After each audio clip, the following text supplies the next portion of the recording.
आप देख रहे हैं आमने सामने नूरुल आरफीन के साथ।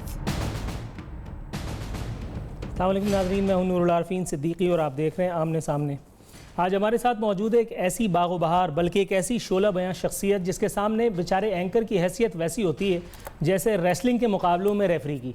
इसलिए कोशिश करता हूं कि बेचारगी का नमूना बने बगैर उनका तारुफ आपसे कराऊं। मेरे साथ मौजूद हैं वफाकी वज़ीर मुमलिकत बराए तवानाई, जिन्हें लोग प्यार से वफाकी वज़ीर लोड शेडिंग भी कहते हैं, जनाब आबिद शेर अली साहब। अस्सलाम वालेकुम सर। जी वालेकुम अस्सलाम। राइट से काम करा दें, तारुफ अच्छा कराया लोड शेडिंग के हवाले से। अब लोड शेडिंग वैसे है नहीं है। जी सर, इसके ऊपर लोड शेडिंग के ऊपर आपसे आगे खेलेंगे। पहले सर ये मुझे बताइए, ये जो आपके इंकशाफात हैं ये मैं पढ़ रहा था और मुझे बड़ी हैरत भी हुई। इमरान खान साहब ने दुबई में 70 अरब रुपए की प्रॉपर्टी बना डाली। तो सर ये कौन सा स्टेट एजेंट था जिससे आपकी इतनी याद अल्लाह है कि उसने डायरेक्ट आपको बताया, लेकिन पाकिस्तान के तमाम इदारे हाथ पे हाथ रख के बैठे हुए हैं, किसी एक अखबार वाले को नहीं पता चला जो आबिद शेर अली ने बता दिया? देखें जी, वो उसके तो पीर कामिल हैं इमरान खान के कि वो चीज़ करे तो वो सादिक और अमीन कहलाता है। और उसकी बहन अलीमा ख़ान के नाम प्रॉपर्टी है और तमाम मामला जो सामने है, जो जिस तरह ज़ुकात का माल लूट कर बाहर लेकर गए, वो भी तो अपना सोर्स ऑफ इनकम बताए ना। एक करप्ट बाप की बेटे दोनों बच्चे हैं, जिसके बाप को, इसका बाप जो इमरान नियाज़ी का था, जुल्फ़िकार अली भुट्टो ने उसको करप्शन के इल्ज़ाम में बाहर निकाला। लिहाजा इमरान नियाज़ी के बाप ने पाकिस्तान में करप्शन की बुनियाद रखी। तो इनकी रग रग के अंदर पाकिस्तान के तबाही और पाकिस्तान को बर्बाद करने के लिए पाकिस्तान को इन्होंने तहैया किया हुआ है। तो ये तमाम जो डॉक्यूमेंट्स हैं, जो चीज़ें हैं, तो अलीमा ख़ान की जो वहाँ पे प्रॉपर्टीज़ हैं, जो उसकी कंपनीज़ हैं, ऑफशोर कंपनीज़ हैं, जाके ढूंढें, JIT को भेजे। हमारे पीछे तो बड़ी तरह से वो जाते हैं। क्या नाम, वो PTI के साहब थे, वो JIT के मेंबर, जिसकी वो गुत सी थी, पता नहीं क्या नाम था उसका, जो करप्शन के इल्ज़ाम में भी पकड़ा गया था, उसको बनाया भेजे वो। अच्छा सर, ये मुझे बताइएगा, कथा कलामी की गुंजाइश निकालते हुए नाजरीन को महजूज कराने का हक महफूज रखता हूँ। ये मुझे बताइएगा, दुबई में सिर्फ इमरान खान अकेला आदमी है जिसकी प्रॉपर्टी है? PMLN में ऐसा कोई नहीं है जिसकी प्रॉपर्टी हो? साबिक वजीर आजम के पास अकामा निकला, ख्वाजा आसिफ साहब के बारे में अखबार में आ चुका, एहसन इकबाल साहब के बारे में अखबार में आ चुका। तो क्या इन लोगों के खिलाफ भी कार्रवाई का इंदिया दे रहे हैं आप? मेरे भाई, अगर इस पाकिस्तान के अंदर आप जमशेद दस्ती जैसे जाली डिग्री वाले को खुद ही डिस्क्वालीफाई करते हैं, खुद ही उसको इलेक्शन लड़ने की इजाज़त दे देते हैं, ये कौन सा कानून है फिर कि जमशेद दस्ती के लिए, जब उसको जाली डिग्री, जब उसने जाली डॉक्यूमेंट्स अपने इलेक्शन कमीशन में सबमिट करवाए जी कि मैंने अपनी ग्रेजुएशन की है, मैट्रिक पास नहीं है, वो आपने उसको डिस्क्वालीफाई भी किया, उसको इलेक्शन लड़ने की इजाज़त नहीं सर, ये तो उस वक्त हुआ था ना कि जब जमहूरियत बेहतरीन इंतकाम थी। तो इंतकाम तो ऐसे ही होता है, अंधा गाना। मेरी अर्ज सुन लें, मेरी अर्ज सुन लें, मैं आपको कानूनी तरीके से बात कर रहा हूँ। उसके बाद जस्टिस चीमा साहब को डिस्क्वालीफाई किया, उन्होंने डिक्लेयर नहीं की थी अपनी कोई प्रॉपर्टी, उनको भी खैर इलेक्शन। मियाँ नवाज शरीफ, आप नॉमिनेशन पेपर देख लें, अगर नॉमिनेशन पेपर के ऊपर वो अकामा और उनके वो जो डॉक्यूमेंट्स जो सबमिट करवाए गए नहीं होंगे तो मैं उसका ज़िम्मेदार हूँ। मैं अल्लाह ना आपके सामने कह रहा हूँ कि वो हर चीज़ मियाँ नवाज शरीफ ने अपने नॉमिनेशन पेपर, हाँ, जब मैंने अपने एसेट्स की शीट भेजनी होती है इलेक्शन कमीशन ऑफ पाकिस्तान में, तो जो चीज़ें मेरी इनकम में हैं मैं तो वो ही दूंगा। अगर मेरी नेशनलिटी है, अगर आप वो ले आए फॉर्म जो है इलेक्शन कमीशन ऑफ पाकिस्तान का, जो हम उनको भेजते हैं, अपने एनुअल रिटर्न भेजते हैं, तो उसमें मुझे कहीं भी ये खाना दिखा दें कि फ़ौरन आपकी जो नेशनलिटी, अब मेरे वीज़े लगे हुए दुनिया के 10-10 साल के, इसका मतलब कि मैं नौकरियाँ करता हूँ बाहर जाके। तो ये कोई तरीक़ाकार नहीं है कि एक मुल्क का मुंतखब वज़ीर आज़म है, 3 बार वो मुल्क की खिदमत करे। पाकिस्तान अंधेरों में डूबा, नवाज शरीफ निकाले, कराची में और पूरे पाकिस्तान में बदअमनी, यही अदारे, यही चीज़ें खामोश तमाशाई बनी, आके नवाज शरीफ निकाले। पाकिस्तान में मोटरवेज़ बननी है, नवाज शरीफ बनाए। पाकिस्तान में सी पैक करनी है, नवाज शरीफ लाए। जब सारा कुछ कर को ले तो कहे जी मियाँ साहब अस्सलाम वालेकुम। कभी मुझे बताएं आसिफ जरदारी जैसे चोर और डाकू को 5 साल आप हुकूमत करने देते हैं। सर ये मुझे बताइए, आपकी बात काटने की गुस्ताखी कर रहा हूं। एक मिनट लेट मी, मुझे आप बड़े अच्छे आदमी हैं, मुझे अपनी बात मुकम्मल करने दे। जिसने आइन तोड़ा परवेज मुशर्रफ, 12 मई में कत्लेआम कराया, वुकला को गोलियां मरवाई उसने कराची की सड़कों पर, उसको कोई पूछने वाला नहीं है। पाकिस्तान को दहशतगर्दी की आग में झोंका, पैसे बनाए, और जो उसने सऊदी अरेबिया की वो रॉयल फैमिली का लेटर बना के जो अरबों रुपए की प्रॉपर्टी बाहर बनाई है परवेज मुशर्रफ ने, कोई इदारा है कोई उससे पूछे? कोई नैब है कि उस चोर डाकू लुटेरों को पकड़ के लाए कि आप पाकिस्तान के लाखों लोगों को जिंदगी और मौत का निशाना बनाकर आप मुल्क से बाहर चले गए? बिल्कुल दुरुस्त कह रहे हैं सर, आप यकीन जानिए आपकी सारी बातें हक है, आपकी बातों को फिगर से बात करता हूं। मैं ये जिसारा नहीं कर सकता कि आपकी बातों को चैलेंज करूं, लेकिन कुछ सवालात हैं जो मेरे मन में अंगड़ाइयां ले रहे हैं, अगर आप कहें तो पेश आप करूं। बिल्कुल सवालात करें सर, ये मुझे बताइए। मेरे भी बीइंग पाकिस्तानी सवालात हैं। हाँ बिल्कुल ठीक है। अच्छा, आपने ये बताया है कि इमरान खान साहब ने खुद को सादिक और अमीन साबित करने के लिए जमायमा से मदद ली। अभी अपनी गुफ्तगू में आपने ये बताया कि परवेज मुशर्रफ ने सऊदिया वालों से कोई लव लेटर लिखवा करके और वो पेश कर दिया अपनी जायदाद को, और उसने जस्टिफाई करा दिया। सर, ऐसी ही एक कोशिश तो वो कतरी खत के जरिए भी की गई थी जो सुप्रीम कोर्ट ने धुतकार दिया। वो करें तो गलत, आप करें तो सही क्यों? मेरी बात सुने। ये उस वक्त मुलाजिम थे, इमरान खान का बाप भी मुलाजिम था, परवेज मुशर्रफ भी आइनी इदारे का मुलाजिम था। नवाज शरीफ और उसका बाप पाकिस्तान के टॉप 8 इंडस्ट्रियलिस्ट में आते थे अर्ली 70s में। मेरे तो नानके हैं, मुझे तो पता है वो कैडिलैक गाड़ियों में फिरते थे जब इनके पास वेस्पा भी नहीं होता था, साइकिल भी नहीं होती थी इनके पास। तो वो ख़ानदान है। वो 70s में कौन सी नवाज शरीफ साहब के पास हुकूमत थी? अर्ली 65 से, और जो वो मॉडल टाउन में माशाल्लाह उनके जो 7 घर हैं माशाल्लाह कनालों अराजी में बैठे हैं, ये तो 68 में बने हैं, 70 में वो वहाँ पे शिफ्ट हुए। उस वक्त कौन सा इमरान ये मियाँ नवाज शरीफ वजीर आजम था, उस वक्त कौन से कोई कतरी खाते यार? उस वक्त जब आप एक आदमी की जायदाद को नेशनलाइज करते हैं, उसकी प्रॉपर्टी आप जुल्फकार भुट्टो ने उस वक्त उसकी प्रॉपर्टी हटाई, उन कारोबार करने वालों को जीरो करने की कोशिश की। आप हमें हाथ भी बांध दें कि जी बाहर जाके कारोबार भी ना करें। बहुत से लोगों ने कारोबार बात पूछने की इजाजत चाहता हूं क्योंकि वक्फे पे जाना है मुझे, वक्फे पे जाना है सर। एक बहुत छोटा सा सवाल अगर आप कहें तो मैं पेश करूं। ये जिस जुल्फिकार अली भुट्टो की आप जालिमाना हरकतें मुझे बता रहे हैं, ये वही जुल्फिकार अली भुट्टो नहीं है जिनके बारे में मियां नवाज शरीफ साहब अब जलसों में उनको शहीद जमहूरियत बताते नहीं थकते? देखिए, जो कानूनी सुकम है उस पर हम बात कर सकते हैं। जो हमारे इख्तलाफात हैं, मेरे वाले साहब चौधरी शेर अली साहब पीपल्स पार्टी बनाने वाले 262 लोगों में शामिल थे। मेरे वाले साहब ने कुर्बानियाँ दी हैं। उस वक्त भी जुल्फकार अली भुट्टो ने 180 FIR काट के 70s में मेरे वाले साहब को 180 मुकदमात में जेल में फेंका। हमने तो शुरू से जंग की है। मेरे वाले साहब अल्लाह के फजलो करम से शुरू से ये जदोजहद में शामिल रहे हैं। तो ये चीज़ें नहीं है, आपने जो कोई चीज़ अच्छी की उसको अच्छा कहने में कोई हार नहीं। जो गलत काम किया, जो आपने मिलों को नेशनलाइज किया, लोगों को बेरोजगार करने की कोशिश की, उस वक्त जो इत्तेफाक इंडस्ट्री थी पाकिस्तान में टॉप इंडस्ट्री थी, ये इसी इत्तेफाक इंडस्ट्री ने पाकिस्तान में शुगर मिलों की मशीनें बनाई, उसी इत्तेफाक इंडस्ट्री ने पाकिस्तान में रोड रूरल जितनी भी उससे रिलेटेड चीज़ें थी सारी बनाई। उनकी अल्लाह ताला ने उनको दिया।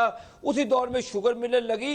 ये इमरान खान तो उसके तो दूध के दांत भी नहीं निकले थे उस वक्त। उसका बाप तो चोरी के केस में जुल्फकार अली भुट्टो ने घर भेज दिया था जब ये अरबपति लोग थे उस दौर में। तो ये बात आप कहना कि नवाज शरीफ साहब को ले आए तो उन्होंने तो चीज, आप मुझे बता दें, मैं पूरे पाकिस्तान को चैलेंज करता हूं, जितने जितने बड़े साहिबान बैठे हैं अपने अपने 10 साल का हिसाब दे दें। ये लोग बताएं कि जिन लोगों की न्यू जर्सी में प्रॉपर्टी है, न्यूयॉर्क के अंदर प्रॉपर्टी है, लाएं साहब की लिस्ट है, जिस इदारे से भी उसका ताल्लुक है। सर, आपकी बातों से मुसलसल मुझे एक एहसास कमतरी हो रहा है, क्योंकि ये न्यू जर्सी और ये इधर उधर की बातें करके आपने मुझे एक इंफीरियरिटी कॉम्प्लेक्स दे दिया, क्योंकि मेरे पास तो 80 गज का मकान नहीं है। यहाँ मुझे ब्रेक के लिए कहा जा रहा है। आबिद शेर अली साहब, यहाँ मुझे जाना है, ब्रेक से वापस आऊंगा तो आपसे मजीद गुफ्तगू का शर्फ हासिल करेंगे। नाजरीन, यहाँ वक्त हुआ प्रोग्राम में एक मुख्तसर सी कमर्शियल ब्रेक पे जाने का।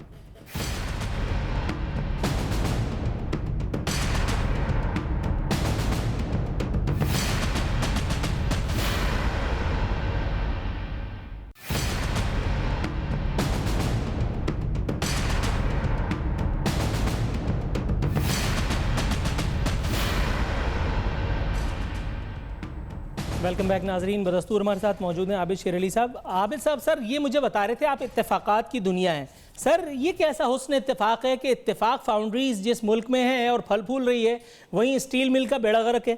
ये कैसा इत्तेफाक है कि जिस मुल्क का वज़ीर आज़म एक एविएशन इंडस्ट्री का इतना बड़ा नाम है, उसकी अपनी ज़ाती एयरलाइन इतनी ग्रो कर रही है, और वहीं PIA वाले जो है वो बेचारे कुएं से पानी भर रहे हैं। ये इत्तेफाकात सिर्फ पाकिस्तान में ही क्यों होते हैं और अवाम के साथ ही?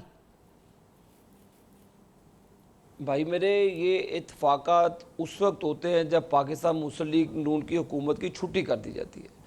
अब ये पाकिस्तान स्टील मिल का जनाजा है, ये पीपल्स पार्टी वालों से पूछे जिन्होंने ये बंद करके अरबों रुपए के खसारे में दी, और इसका कोई फिर प्राइवेटाइजेशन के अलावा हल भी कोई नहीं है। चलाने के लिए अरबों रुपए देने पड़ते हैं। मुझे बताएं कि जो यहाँ पे लोगों को भर्ती किया गया अपने जैसे बाप दादा की फैक्ट्री में, वो जरदारी साहब की हुकूमत ने भर्ती किया, और तमाम जो लोगों को भर्ती किया उनका इस फील्ड से कोई ताल्लुक नहीं है। वो जो बोझ पड़ रहा है मुल्की खजाने में, PIA का भी इसी तरह किया। पूरी दुनिया में जहाँ पर दुनिया में तरक्की कर रही है एयरलाइंस, वहाँ पे 3-3 हज़ार लोग हैं। हमारे आपने हज़ारों 50-70 रखे हुए लोगों को, कोई जहाँ पे एक शख्स की जरूरत है वहाँ पे जिस एयरलाइन के पास। सर मुझे याद आ रहा है इसी PIA के साथ आपकी हुकूमत ने जो है वो एक छोटा सा काम किया था। यहाँ पे वफाकी वजीर बल्कि मुशीर हवाबाजी होते थे, तो वो मुशीर बराए हवाबाजी साबित हुए, और उन्होंने आके PIA के तैयारों पर, बोसीदा तैयारों पर मलम्माकारी करके, चूना करके, और ये बताया कि ये जहाज़ दुनिया के स्टेट ऑफ द आर्ट जहाज़ हैं। उस सर्विस का एक लग्जरी नाम मियाँ साहब ने तजवीज़ किया, और हमें ये खुशखबरी सुनाई गई थी कि अब PIA जो है वो दूसरी एयरलाइंस को ख़रीदने वाली है।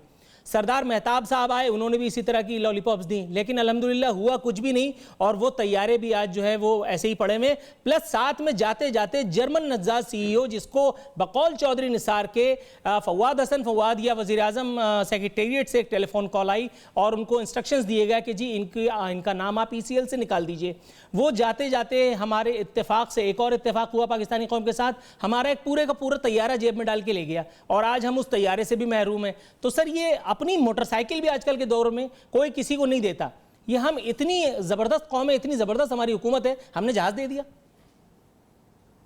हजूर आला, आप ज़रा रिकॉर्ड की दुरुस्तगी के लिए आप ज़रा कंपैरिजन, आपको मैं ईमेल भी कर दूंगा कि जो लॉसेस PIA और मुतलका जो आप गुफ्तगू फरमा रहे हैं, आप उसका कंपैरिजन कर लीजिएगा। हमने तो तमाम जो कौमी अदारे जो इन्होंने इन्ना लिल्लाह व इन्ना अलैहि राजिऊन कर दिए थे, उनकी कब्रों की खुदाई कर दी थी। हम तो खुदा खुदा करके उन लोगों को चलाई जा रहे हैं ताकि इनमें रेल पेल नज़र आती फिरे, वरना जो हाल खुदा न खास्ता इन कौमी अदारों का वो जमातें कर गई हैं, उसका बुराइयों का खाता हम में ना डालें। उस वक्त इन्होंने प्राइवेटाइज करने की कोशिश की पीपल्स पार्टी ने, पाकिस्तान स्टील मिल को भी तो इफ्तिखार चौधरी साहब ने रोका, आबिद शेर अली ने नहीं रोका था।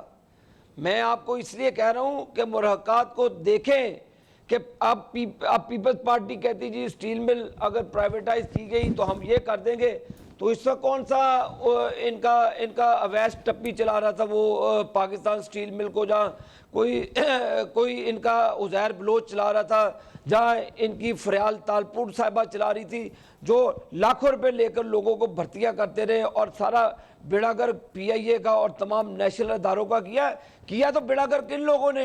हाथ तो इन लोगों पे पड़ना चाहिए जिन्होंने पाकिस्तान के तमाम कौमी अदारों को खसारे में दे दिया। मैंने आपको कहा पूरा पाकिस्तान खसारे के अंदर था। अच्छा सर, आपने मुझे ये बताया प्रोग्राम के पिछले हिस्से में बात सुन ले भाई मेरे, एक मिनट। ना इस मुल्क में गैस थी, ना इस मुल्क में बिजली थी, ना इस मुल्क के अंदर रोड इंफ्रास्ट्रक्चर था, ना इस मुल्क में कोई आने को तैयार था। अब मेरे भाई मुल्क में सारे आ जा रहे हैं, अब मुल्क तरक्की कर रहा है, हमने एक मुल्क को पॉलिटिकल डेडलॉक की तरफ लेकर जा रहे हैं ताकि एक ऐसा क्योस आ जाए कि ये खुदा ना खास्ता we are heading towards civil war. ये अल्लाह ना करे, मेरे मुंह में खाक कि ये हो, लेकिन हम तमाम पाकिस्तान को दुश्मन भी इतना ज़रब नहीं लगा सकता कि जितना हम इसको धकेल रहे हैं। ठीक है सर, ये मुझे बताइएगा। अब अगले सवाल की जाने बढ़ता हूं। आपने प्रोग्राम के पिछले हिस्से में मुझे एक बात कही, आपने ये कहा कि मियां नवाज शरीफ साहब का क्रेडिट है, मियां नवाज शरीफ साहब की गवर्नमेंट का क्रेडिट है कि सिंध में अमन बहाल किया। टू अ सर्टेन एक्सटेंट आपकी बात ठीक भी है। इसी को मैं कनेक्ट कर रहा हूं आप ही के एक बयान से जो आपने हैदराबाद में खड़े होकर हालिया दिनों में दिया। आपने फरमाया सिंध में शर्जील मेमन के घर से 6.25 अरब रुपए बरामद हुए।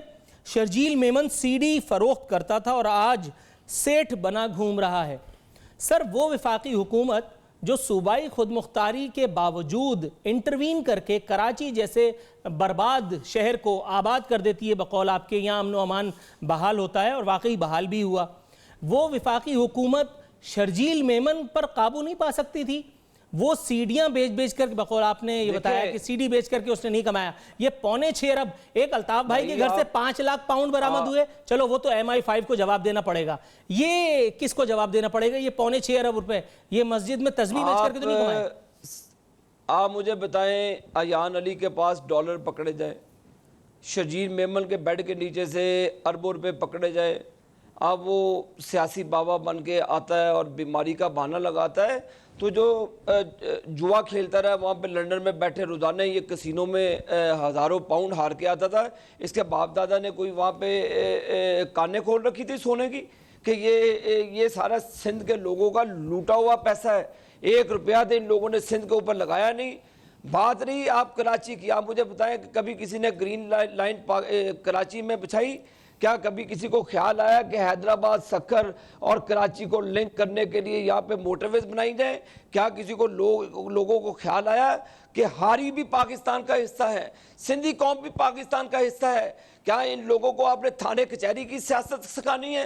क्या इन लोगों की असमतों को नीलाम करना है? आप जब चाहें आप मुझे बताएं, आप इनका खुदा की कसम लैंड रिकॉर्ड निकालें, एक जमीन के ऊपर 40 नामों की जाली रजिस्ट्रियां सिंध के अंदर। तो ये तो हाल किया हुआ इन लोगों ने, और ये लोग सारे सादिक और अमीन हैं। एक बेचारा अब नवाज शरीफ ही रह गया है जिसके ऊपर सारे केसेस भी हैं, 3 महीने में फैसला भी करना है। इन चोर डाकू लुटेरों के तो पिछले कई दहाइयों से केसेस चल रहे हैं, कोई फैसला नहीं है। शर्जील मेमन का 1.5 साल से केस है, कोई फैसला नहीं है। वो एक जाली वो वजीर था जो फ्रंट मैन था, वो आसिम, वो जो पेट्रोलियम वजीर था, करोड़ों रुपए बना गए। क्या किधर है वो अदारे जिन्होंने इनको पूछना है? बनाए JIT सिर्फ PMLN के रह गई है, जाए JIT बनाए जो भी कराची से हैदराबाद तक मोटरवे बनाई है। सर, ये बात जो आपने की है ना, आप मुद्दे पे ले आए मुझे और वक्फे पे भी जाना है। मुख्तसर सी बात यूं करूंगा कि सर ये जो कराची के अवाम के साथ, कराची के लोगों को, सर कराची के अवाम के साथ जो मजाक हो रहा है ना, मोटरवे के नाम पे सुपर हाईवे को चौड़ा किया गया है और कोई मजे की बात यह है कि कोई बात करने के लिए तैयार नहीं है। आपने तो माजी में ये भी नहीं किया। नहीं तो सर उसको मोटरवे का नाम ना देना, ये फिर तकलीफ होती है सर, ऐसा ना करें ना। बिल्कुल 3 लेन मोटरवे। अगर कोई वजीर मजाक करे तो बुरा लगता है। ये मोटरवे नहीं है सर, ये सुपर हाईवे की एक्सटेंशन है। देखिए मेरी बात सुने भाई मेरे, सुपर हाईवे की एक्सटेंशन कोई नहीं है, जगह प्रोवाइड करनी होती प्रोविंशियल गवर्नमेंट। वफाक ने अपना पैसा लगाया, जब ये चोर डाकू जमीनें प्रोवाइड नहीं करेंगे, ये ग्रीन लाइन वफाक ने अपना 100% काम मुकम्मल कर दिया। ये चोर 2 नंबर आदमी ये ग्रीन लाइन के लिए ना स्टेशन बना सकते, ना इन्होंने काम किया। ये तो चाहते नहीं कि डेवलपमेंट हो इस मुल्क के अंदर। कराची की जो गरीब आवाम है वो बेचारे सस्ते किराए के जरिए पूरे कराची में अच्छी ट्रांसपोर्ट के साथ तरक्की कर रहे। ये अपने बिलावल हाउस से बाहर नहीं निकलते। ये इन्होंने अवैध टप्पी के जरिए पूरे सिंध को लूटा, पूरे इन्होंने सारी चीजों को लूटा। ये डाकू चोर, इनका कंपैरिजन करते हैं आप नवाज शरीफ के साथ। इन डाकुओं को करें नंगा यहाँ पर, किसको नहीं पता कि इन चोरों ने यहाँ पर लूटा। लिहाजा हमने तो पाकिस्तान का रंग निखारा है। आप बताएं कि ये चोर डाकू रेंटल पावर के नाम से पाकिस्तान को बेवकूफ बनाते रहे।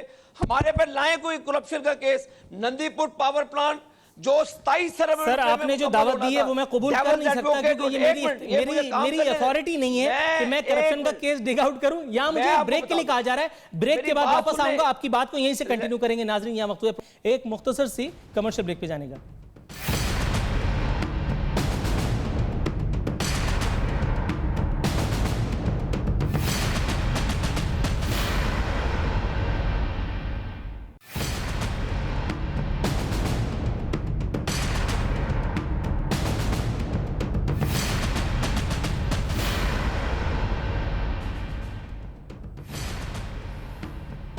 वेलकम बैक नाजरीन। छेड़छाड़ जारी है आबिद शेर अली साहब से। आबिद साहब, सर आपने मुझे कहा था कि मैं करप्शन का कोई केस ढूंढ के लाऊं, मुझे तो नहीं मिला, एक अखबार को मिल गया। चीफ जस्टिस साहब ने पूछा है परवेज़ रशीद साहब से कि क्यों ना अताउल हक कासमी पर अखराजात का ऑडिट करा लें, और ख़बर यह है कि घर की बाल्टी, रोटी पकाने का तवा, स्लीपर और नमकदानी भी उन्होंने सरकारी फंड से खरीदी। अलावा अजीं अपने बेटे को 8.5 लाख स्क्रिप्ट के भी दिए जाते रहे। सर ये गुड गवर्नेंस की अलामत है? आप अताउल हक कासमी को या अताउल हक कासमी जैसे 15 लेकर के आइए, मैं आज यहां बैठ करके बात कर रहा हूं, ऑन एयर कह रहा हूं, मुझसे अच्छा स्क्रिप्ट अगर वो लिख दें तो मैं इस ट्रेड को छोड़कर ठेला लगाऊंगा। मैंने कभी 8 लाख रुपए का गुमान नहीं किया कि मुझे कोई स्क्रिप्ट के पैसे इतने मिलेंगे। सर ये करप्शन नहीं है तो क्या है? चले आपको मैं एक स्क्रिप्ट देता हूँ, लिखे जरदारी चोर है, मैं आपको मान लूंगा अगर मुझे आप अच्छे ये पेड डॉक्यूमेंट्री होगी तो मैं ये करने के लिए तैयार हूं। देखिए आपने कहा था कि पाकिस्तान में आपसे अच्छी स्क्रिप्ट कोई नहीं लिख सकता। अगर तो आप अच्छे राइटर हैं तो आप लिखे एक स्क्रिप्ट मेरे लिए, लिखे कि जरदारी चोर है।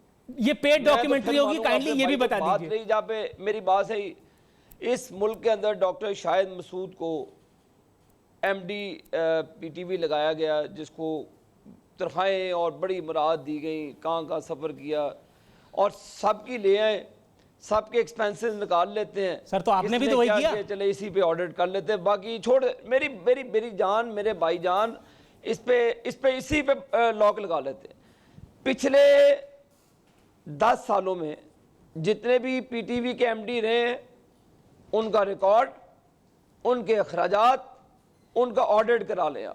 चले इसी पे मैं अगर कोई भी करप्शन या कोई 2 नंबरी, अताउल हक कासमी साहब एक बहुत अच्छे सीनियर तज्जिया निकार हैं, बहुत अच्छा लिखते हैं, मैं उनकी बड़ी कदर करता हूँ। आपकी कोई अदावत हो वो अलग बात है। नहीं सर, मैं तो उनकी जूती भी नहीं हूँ सर। हो जिसने देखें वो जो अच्छे लोग हैं उनको अल्लाह ताला ने इतना दिया, उनको क्या ज़रूरत है ये छोटी छोटी चीज़ें। क्या अताउल हक कासमी साहब ने आना था तो ये PTV पे ये ड्रामा लगना था, तो ये मेरे भाई डॉक्टर शाहिद मसूद को कितने लाखों रुपए में लाया गया, कितने करोड़ों रुपए की PTV में मुराद दी गई। ले आए रिकॉर्ड उसका भी, ले आए जो साहिबान पीछे कदरदान पीछे रहे कि उन्होंने क्या क्या लिया, क्या क्या दिया। तो एक शरीफ आदमी जिन्होंने अच्छे काम किए। सर जहां तक मेरी याददाश्त काम करती है, अभी तक कोई FIR मुझ पे भी नहीं कटी है, मैं भी खासा शरीफ कहलाया जा सकता हूं। तो अगर इनायत की बारिश हो ही रही है तो सर उधर क्यों? अगर आपके साथ भी नून लग जाएगी तो आपके खिलाफ कल इंशाल्लाह FIR कट जाएगी। आप लगा ले अपने साथ नून, आप लगा ले नून, या आप कोई अच्छी बात, न्यूट्रल बात लिख ले, आपके ऊपर भी FIR काट जाएगी। अच्छा सर, आपने बस प्रोग्राम के इख्तितामी मराहिल में हम पहुंच चुके हैं। आपने एक बयान दिया था जब नून लीग की हुकूमत आई थी तब 20-20 घंटे की लोड शेडिंग होती थी, आज हमने लोड शेडिंग को 0 कर दिया है। अवैस लगारी साहब को आपसे पता नहीं कौन सी खानदानी दुश्मनी है, उन्होंने साफ कह दिया कि जी 400 अरब रुपए की सब्सिडी नहीं दे सकते, लोड शेडिंग का दौरानिया बढ़ेगा। और अगर मेरी याददाश्त धोखा नहीं देती तो ये वही अवैस लगारी हैं जिन्होंने सीना तान के एक प्रेस कॉन्फ्रेंस की थी और ये झूठ फरोख्त किया था पाकिस्तानी अवाम को, और मैंने वेरी नेक्स्ट प्रोग्राम में उसका पोस्टमार्टम किया था कि ये सिर्फ इलेक्शन के लिए रास्ता हमवार किया जा रहा है। गर्मियों के आते ही लोड शेडिंग भी होगी, कराची वाले इस लोड शेडिंग का दौरानिया बढ़ते हुए भी देखेंगे, और फिर बिजली चोरी और पता नहीं क्या क्या बातें की जाएंगी। सर पहले तो मुझे ये बताइए के इलेक्ट्रिक से किसकी सेटिंग है? दूसरी बात, के इलेक्ट्रिक से बात करते हुए वजीर मुमलिकत बराए तवानाई या वफाकी वजीर तवानाई को क्यों उनके पेट में दर्द हो जाता है? मामलात दरूने खाना है क्या? एक गवर्नमेंट जो आपकी है वो अपने नाक के नीचे काम करने वाले इदारे की मोहताज क्यों है? देखिए, हमने तो पिछले 5 साल में 13,000 मेगावाट बिजली लाके पाकिस्तान को तोहफा दे दिया। ये 13,000 मेगावाट जो पहले बिजली थी वो पाकिस्तान में 65 साल के अंदर तैयार की गई। हमने 65 साल का काम 5 साल में मोहम्मद नवाज शरीफ की क़यादत में किया, और पाकिस्तान में जो बोसीदा तरीन ट्रांसमिशन का बीमार तरीन निज़ाम था, जिसको फालिज का अटैक हुआ था, जिसको कैंसर था पाकिस्तान की ट्रांसमिशन लाइन को, उसको पाकिस्तान में बिलियंस ऑफ रुपीस की इन्वेस्टमेंट करके अल्हम्दुलिल्लाह हमने ट्रांसमिशन के निज़ाम को इस काबिल किया, उस मोजी मरीज को काबिल किया कि ये पाकिस्तान का जो जनाजा था लोड शेडिंग का, उसको ताबूत में बंद करके इसको ट्रांसमिट कर सके पूरे पाकिस्तान के अंदर।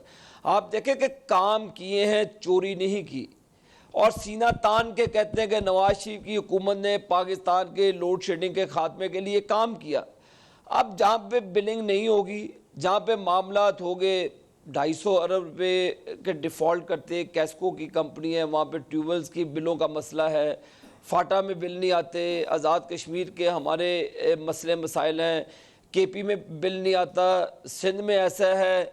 तो अब मेरी बात सुने, बहैसियत कौम हमें अपनी जिम्मेदारियों को ऐसे तरीके से निभाना चाहिए कि बजाय कि आप छुरा निकाल लें मेरे पे जी कि आपने ज़ीरो लोड, भाई है जहाँ पे ज़ीरो लोड शेडिंग जाए, लोगों को पूछे, एंजॉय कर रहे हैं, लोग बिजली के बिल भी दे रहे हैं। नहीं सर, हुकूमत में आने के बाद तो मैं भी एंजॉय करूंगा। ये आप अप्रिशिएट करें, मेरे भाईजान, आप प्लीज़ ये अप्रिशिएट करें कि इस हुकूमत की सिंसियर एफर्ट्स के साथ 13,000 मेगावाट पैदा करने वाला पाकिस्तान मुल्क आज अल्हम्दुलिल्लाह 23,000 मेगावाट बिजली पैदा कर रहा है। सर मैं एक बात आपसे अर्ज करूं और मुख्तसर सी, आने वाले वक्त में एक मिनट मेरे भाईजान कदरदान एक बात सुन लें, उसके बाद नीलम जेलम इंशाल्लाह इसी साल आ रहा है, तरबेला एक्सटेंशन 4 आ रहा है, गोल हमने चला दिया है, दासू को इनॉग्रेट कर दिया जो 4,500 मेगावाट का।